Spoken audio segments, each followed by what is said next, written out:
तो बाबा साहेब आज राज रतन तो जिंदा नहीं है। अब मुझे ये बता दीजिए कि बड़ा होकर इस देश पर अब कौन राज करेगा। तो बाबा साहेब राज रतन के पार्थिव शरीर पर हाथ रखकर कसम खाते हैं और कहते हैं कि रमा मैं भारत देश में एक दिन ऐसा काम करके जाऊंगा कि हर रमा की कोख से जन्म लेने वाला राज रतन इस देश पर राज करेगा। इस देश पर हमारे महान पुरुषों ने संघर्ष किया। क्या इसी दिन के लिए उनका समर्पण रहा कि जब आपको सत्ता में काबिज होने की बारी आए तो आप सत्ता में काबिज ना होकर बल्कि उन मनुवादी विचारधारा के लोगों को सत्ता में बिठा दे जो लगातार 5 साल तक आपके साथ, आपके बच्चों के साथ और इस देश के साथ और इस देश की भावनाओं के साथ लगातार खिलवाड़ करने का। हम देखते कि समाज में आज भक्तों की संख्या बहुत ज्यादा बढ़ रही है। भक्त लगातार बाबा साहब की जयंतियां मना रहे हैं। उनके महापरिनिर्वाण दिवस पर मोमबत्ती जलाकर पुष्प अर्पित करके उनका परिनिर्वाण दिवस मना लेते हैं। लेकिन हमें जरूरत है आज भक्त ना बनकर अनुयायियों को करोड़ों अरबों रुपए पानी की तरह बहाने का काम करते हैं। अगर वही पैसा इकट्ठा करके साथियों हम लगाए तो हम अपनी यूनिवर्सिटी खड़ी कर सकते हैं। एक दिन की बात बता रही हूँ मैं, एक दिन में आप अपनी यूनिवर्सिटी खड़ी सकते हैं, अपने अस्पताल खड़े कर। मुझे बाबा साहब ने संविधान के माध्यम से आपको तमाम वो हक अधिकार दिए कि आज आप पुरुषों के साथ कंधे से कंधा मिलाकर चलती हैं और उसी संविधान के मार्फत आज आप डॉक्टर, इंजीनियर, जज, यहाँ तक कि इस देश की राष्ट्रपति तक नाम की बहुत बुरी कृति थी। जब एक महिला का पति मर जाता था तो उस महिला को जिंदा आग के हवाले कर दिया जाता था। उसके पति के साथ में उसको चिता पे लिटाकर जिंदा जला दिया जाता था। चाहे वो कितनी बिलबिलाती रहे, कितनी चीखती रहे, कितनी गुहार लगाती रहे, लेकिन उसकी सर्वप्रथम महाकारुणिक तथागत बुद्ध को अपनी संकल्पनाओं के सुमन अर्पित करते हुए समस्त भारतीय नारी के मुक्तिदाता, बहुजनों के मुक्तिदाता, दुनिया का सूरज, ज्ञान का प्रतीक, संविधान के रचयिता परम पूज्य बाबा साहब को सत सत नमन करते हुए बहुजनों को भारत में सत्ता के गलियारों तक ले जाने वाले साहब मान्यवर काशी राम जी को नमन करते हुए लोग अपना सारा काम धाम छोड़ के आए हैं तो कुछ ना कुछ सुनने के लिए जरूर आए हैं। मुझे यहाँ आते ही पता चला कि आज पहली बार परम पूज्य बाबा साहब की जयंती इस तरह से मनाई जा रही है वैचारिक तौर पर। इससे पहले भी मनाई जाती थी लेकिन भंडारा होता था, लोग खाते थे और जाकर अपने घरों में बैठ जाते थे। तो इस तरह की जयंतियाँ मनाने का कोई फायदा नहीं है जब तक हम विचारों का आदान प्रदान नहीं करेंगे और जब तक मेरे समाज की बहनें, मेरे समाज के साथी यहाँ से 2 शब्द सीख कर नहीं जाएंगे। आप कितनी ही जयंतियाँ मना ले, कितनी ही महान पुरुषों की जय जयकार कर ले, कोई फायदा नहीं है। और अक्सर मैं देखती हूँ कि हमारे पूरे भारत देश में बहुत बड़े बड़े कार्यक्रम आयोजित होते हैं, बहुत विशाल मंच लगाए जाते हैं, वहाँ पर जय भीम के नारे लगाए जाते हैं, बाबा साहब की जय जयकार होती है। लेकिन मैं एक सवाल पूछना चाहती हूँ कि जिस तरह से आज हम सभी 132वीं जयंती मना रहे हैं तो इसके पीछे बेसिक कारण क्या है? क्या सिर्फ हम खाली जय जयकार करने के लिए यहाँ इकट्ठे हुए हैं या सिर्फ खाली जय भीम के नारे लगाने के लिए इकट्ठे हुए हैं? मेरे साथियों, जब तक वैचारिक हम बदलाव नहीं लाएंगे, जब तक वैचारिक क्रांति नहीं करेंगे, आप कितनी भी जयंतियां मनाओ कोई फायदा नहीं है। बाबा साहब ने भी अक्सर कहा करते थे और कहते भी आए हैं, हम मंचों के माध्यम से लोगों से सुनते भी आए हैं कि मेरी जय जयकार करने से अच्छा है मेरे बताए हुए मार्ग पर चलो।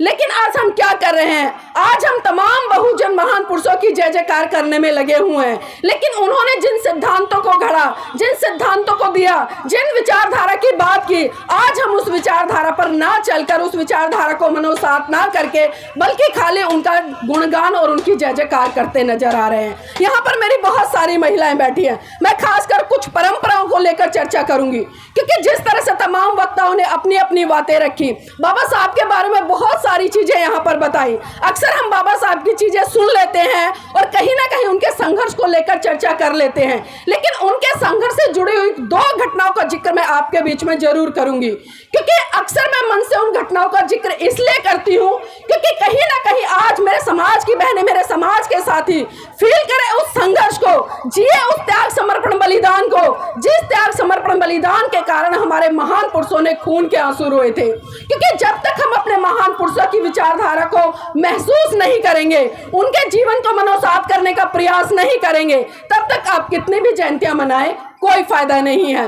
मेरी बहनों, बात उस समय की है जब परम पूज्य बाबा साहब बंबई हाई कोर्ट में प्रैक्टिस कर रहे थे।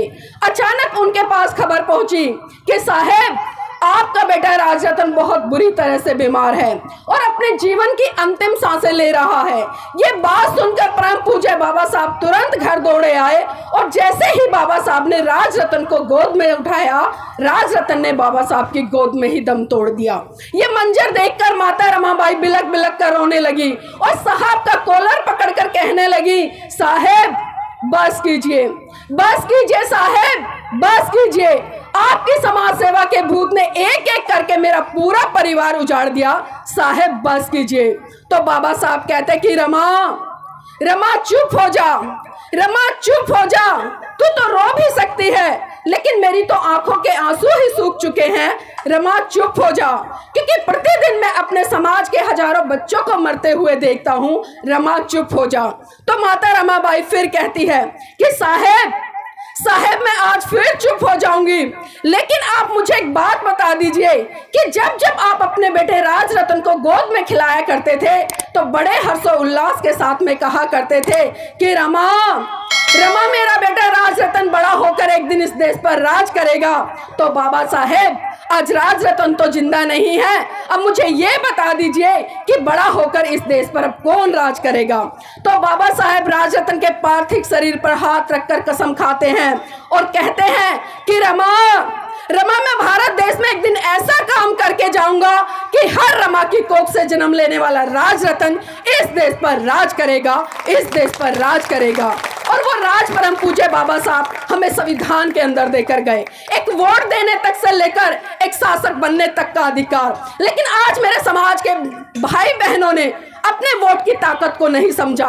साहब मान्यवर काशीराम जी ने जन यात्राओं के माध्यम से एक एक व्यक्ति को समझाने का प्रयास किया कि जिस तरह से आप अपने घर की बहन बेटियों की इज्जत को सुरक्षित रखते हैं, उसी तरह से आप अपने वोट को भी सुरक्षित रखें, उसका इस्तेमाल सही दिशा में करना सीखें। लेकिन मेरे समाज के लोगों ने सीखा ही नहीं। आज कहीं ना कहीं जाने अनजाने में हम अपने वोट को ऐसी पार्टियों को देने का काम करते हैं जो लगातार हमारे ऊपर अत्याचार शोषण करती हैं। तो सोचिए, क्या इसी दिन के लिए हमारे महान पुरुषों ने संघर्ष किया?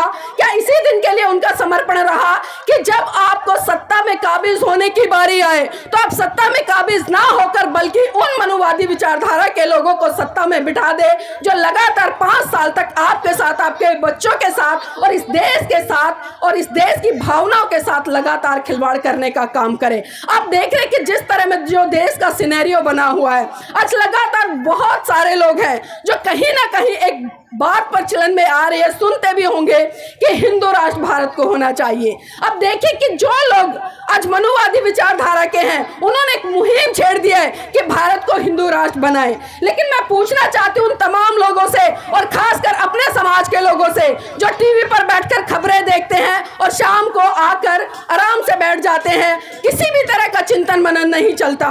कुछ लोग हैं जो आज परम पूज्य बाबा साहब की और महान पुरुषों की विचारधारा को आगे बढ़ाने का काम कर रहे हैं। साथियों, यहाँ पर मैं एक बात और बताना चाहूंगी, क्योंकि अक्सर अगर मैं भक्ति की बात करूं या अनुयायियों की बात करूं और जिस तरह से हम देखते हैं कि समाज में आज भक्तों की संख्या बहुत ज्यादा बढ़ रही है, भक्त लगातार बाबा साहब की जयंतियां मना रहे हैं, उनके महापरिनिर्वाण दिवस पर मोमबत्ती जलाकर पुष्प अर्पित करके उनका परिनिर्वाण दिवस मना लेते हैं। लेकिन हमें जरूरत है आज भक्त ना बनकर अनुयायी बनने की, क्योंकि जब जब हम अनुयायी बनेंगे तो सही रूप में हम अपने महान पुरुषों की विचारधारा को पढ़कर उसको मनोसात करके जन जन तक प्रचारित व प्रसारित करने का काम करेंगे। लेकिन कहीं ना कहीं इस भक्ति भाव में आज हमारे समाज के लोग बहुत ज्यादा फंसे हुए हैं। हम किसी ना किसी के पीछे लग लेते हैं, उसकी जय जयकार करना शुरू कर देते हैं। लेकिन साथियों, सही दिशा में जब तक आप आगे नहीं बढ़ेंगे तब तक ना तो आप अपना भला कर पाएंगे, ना अपने परिवार का भला कर पाएंगे और ना ही अपने समाज का भला कर पाएंगे और ना ही अपने देश का भला कर पाएंगे। तो जरूरत है आज हमें सही दिशा में बढ़कर काम करने की, ना कि भक्ति में उलझकर खाली जय जयकार करने की। बाबा साहब ने साफ साफ कहा कि आप मेरी जयंती कभी मत मनाना, लेकिन बहुजन समाज के लोगों ने समझा ही नहीं। अगर आज मैं 14 जो अप्रैल आती है उसका कैलकुलेशन करूं, पूरे भारत देश में बाबा साहब की जयंती मनाई जाती है और भारत देश के साथ साथ विदेशों में भी जिस तरह से हम देख रहे हैं कि बाबा साहब की जयंती बहुत बड़े स्तर पर सेलिब्रेट की जा रही है। लेकिन भारत देश में अगर कैलकुलेशन करूं तो हम 14 अप्रैल को करोड़ों अरबों रुपए पानी की तरह बहाने का काम करते हैं। अगर वही पैसा इकट्ठा करके साथियों हम लगाए तो हम अपनी यूनिवर्सिटी खड़ी कर सकते हैं। एक दिन की बात बता रही हूं मैं, एक दिन में हम अपनी यूनिवर्सिटी खड़ी सकते हैं, अपने अस्पताल खड़े कर सकते हैं। लेकिन जरूरत है हमें सही चीजों को समझने की, क्योंकि मैंने कहा ना, हम जय जयकार में बहुत ज्यादा व्यस्त हो गए हैं। हमारे महान पुरुषों ने हमें त्याग, समर्पण, बलिदान करके संविधान रूपी एक ग्रंथ दिया, और इतना सशक्त वो ग्रंथ दिया जिसे अगर मैं आज अस्त्र या शस्त्र कहूं तो कोई बड़ी अतिशोक्ति नहीं होगी। अगर परम पूज्य बाबा साहब संविधान नहीं लिखते तो इस देश की तमाम महिलाओं को स्वतंत्र रूप से जीने की आजादी नहीं होती। जिस तरह से अगर मैं महिलाओं की आजादी की बात करूं तो परम पूज्य बाबा साहब ने संविधान के माध्यम से आपको तमाम वो हक अधिकार दिए कि आज आप पुरुषों के साथ कंधे से कंधा मिलाकर चलती हैं, और उसी संविधान के मार्फत आज आप डॉक्टर, इंजीनियर, जज, यहां तक कि इस देश की राष्ट्रपति तक बन रही हैं। तो मेरी बहनों, समझना होगा, हमें पढ़ना होगा और पढ़कर जागरूक भी होना होगा। क्योंकि बाबा साहब ने, फिर मैं बात करूंगी बाबा साहब की, क्योंकि बाबा साहब ने कहा था कि मैं किसी भी समाज की उन्नति इस बात से आंकता हूं कि समाज की महिलाएं कितनी पढ़ी लिखी हैं और कितनी जागरूक है। अगर मैं पढ़ाई लिखाई की बात करूं, मुझसे पहले भी तमाम वक्ताओं ने कहा, आज हम डिग्रीधारी रूपी पढ़े लिखे हैं, आज हम नौकरियों तक पढ़े हैं, आज जो हमारी शिक्षा है उसके मायने बदल गए हैं, आज जो हम शिक्षित हो रहे हैं, कहीं ना कहीं हम नौकरी पाने के लिए शिक्षित हो रहे हैं, अपने परिवार को आर्थिक रूप से संपन्न करने के लिए शिक्षित हो रहे हैं। लेकिन साथियों, हमारे महान पुरुषों ने इस शिक्षा के साथ साथ में सामाजिक शिक्षा की बात की, जागरूकता की बात की। लेकिन आज कितने लोग हैं, जिस तरह से बाबा साहब ने कहा कि मैं शिक्षित व्यक्ति उस व्यक्ति को मानता हूं जो अपने दुश्मन की पहचान रखता है, लेकिन आज हम में से कितने लोग ऐसे हैं जो अपने दुश्मन की पहचान कर रहे हैं। बाबा साहब ने 1935 में एवला की धरती से घोषणा की थी कि मैं हिंदू धर्म में पैदा हुआ, ये मेरे बस की बात नहीं थी, लेकिन मैं हिंदू धर्म में मरूंगा नहीं। और ठीक उसके 21 साल बाद 14 अक्टूबर सन 1956 में परम पूज्य बाबा साहब ने नागपुर की धरती से लाखों लोगों के साथ में बौद्ध धर्म की दीक्षा ली। तो मेरा एक सवाल है आप सभी से, मुझे बताइए कि बाबा साहब की उस बात को यहां पर पंडाल में बैठे हुए कितने लोगों ने माना, कितने लोगों ने हिंदू धर्म छोड़कर बौद्ध धर्म ग्रहण किया? बताइए, एक बार हाथ खड़ा कर लीजिए ईमानदारी से। चलिए, फिर भी अच्छी संख्या, एक बार ताली बजा लीजिए अपने लिए।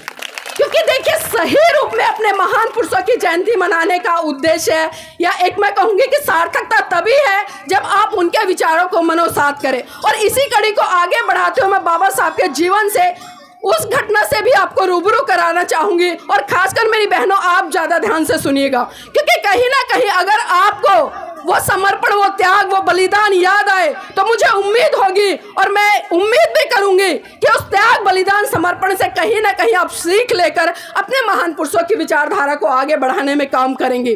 बात उस समय की है जब परम पूज्य बाबा साहब महाराष्ट्र में लौटे, विदेश से पीएचडी की डिग्री लेकर। महाराष्ट्र के लोगों में काफी हर्षोल्लास था। उन्होंने बाबा साहब के सम्मान सत्कार कार्यक्रम में एक बहुत ही विशाल भव्य कार्यक्रम आयोजित किया। और ये बात जब माता रमाबाई को पता चली, उनके मन में भी कहीं ना कहीं एक जिज्ञासा उत्पन्न हुई, और उन्हें भी लगा कि क्यों ना मैं भी परम पूज्य बाबा साहब के सम्मान सत्कार कार्यक्रम में पहुंचूं, क्योंकि महाराष्ट्र के लोगों ने बहुत ही बड़ा कार्यक्रम का आयोजन किया है। लेकिन विडंबना देखिए मेरी बहनों कि माता रमाबाई के पास में एक भी साड़ी ऐसी नहीं थी जिसको वो पहनकर बाबा साहब के सम्मान सत्कार कार्यक्रम में जा सके।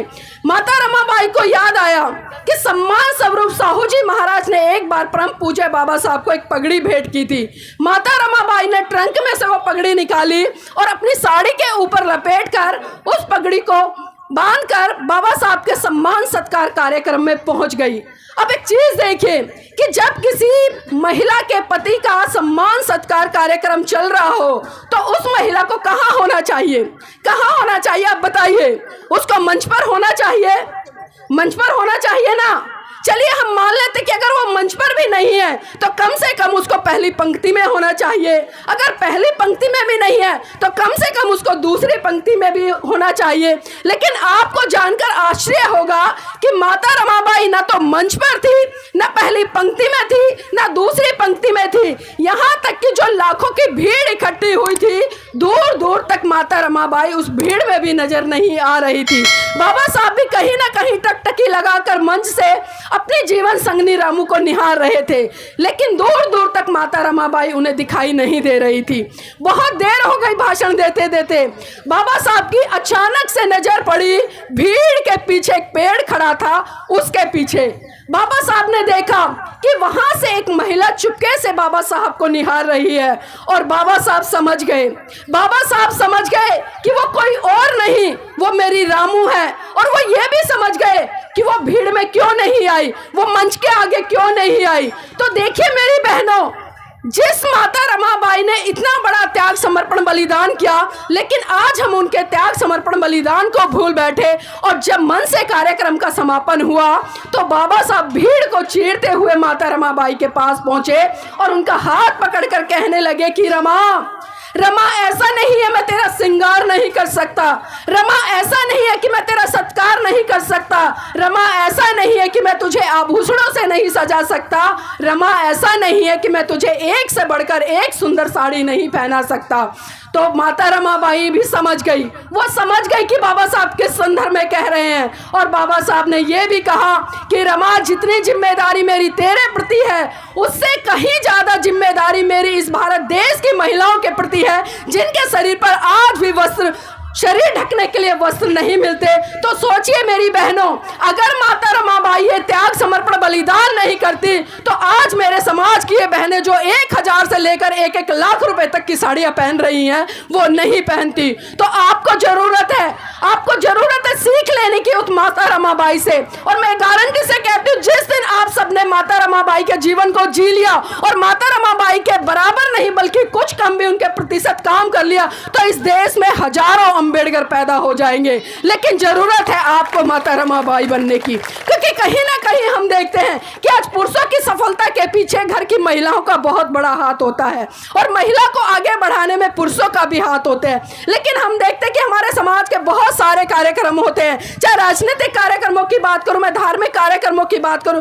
या फिर सामाजिक कार्यक्रमों की बात करूं, हमें जन समूह के रूप में अपनी बहन बेटियां देखने को तो मिल जाती हैं, लेकिन जब मंच पे बारी आती है महिलाओं की, तो कहीं ना कहीं मंच पे मुझे महिलाओं की उपस्थिति बहुत कम देखने को मिलती है। हमारे 10 वक्ता होते हैं तो 10 वक्ताओं में से 9 वक्ता हमारे पुरुष साथी होते हैं और 1 वक्ता महिला होती है। वो भी विडंबना कि उसको समय कई बार मिल पाता है, कई बार नहीं मिल पाता।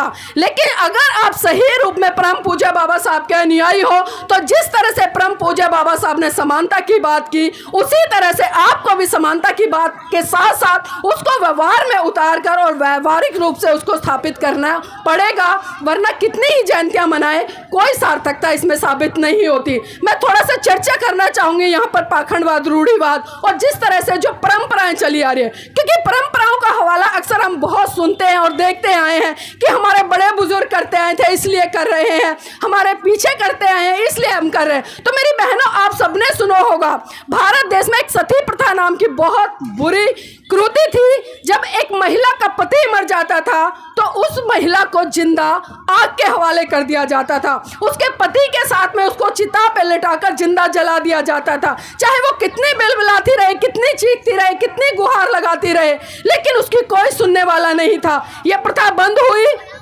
हुई ना, बंद हुई तो आज किसी भी महिला का पति अगर मर जाता है तो उसके साथ में उसके घर की महिला को नहीं जलाया जाता। तो अगर प्रथाएं मानने वाली बात है या परंपराओं की बात है कि पीछे से चली आ रही है, तो उस प्रथा को भी मेरे ख्याल से